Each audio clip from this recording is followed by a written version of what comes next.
Good morning guys. Prepare tayo ng baon ng aking alaga. Ayan yung kanyang request.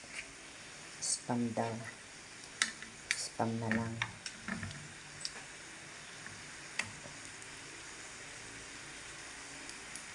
Gusto nung medyo tostado. Kaya tostahin ko. Ayan.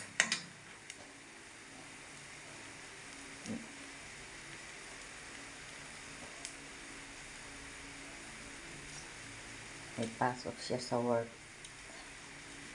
Go-work na siya. Ayan. Ngayon niya lang naisipan magbaon. Hindi naman niya nagpapaluto ng baon niya. Ngayon, paluto.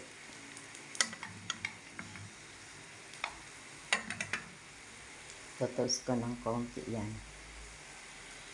Yan ang gusto niya. Medyo tostado.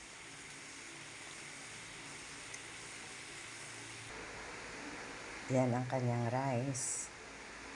Tsaka kanyang kutsara. Mamaya, yan ko na lang ilalagay sa gilid ng kanyang pritong spam. Yan guys, tutustahin ko pa. Gusto nun medyo sunog-sunog na eh. Kaya kailangan tostahin ko. Para crunchy daw.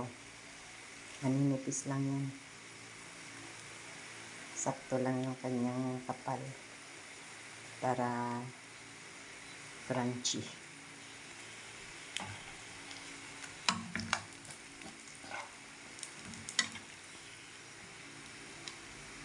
Ayan guys. Bubukod ko na yung isa para hindi naman masunog. Tostado na eh. So yan lang guys. Thank you for watching. God bless us all. Bye.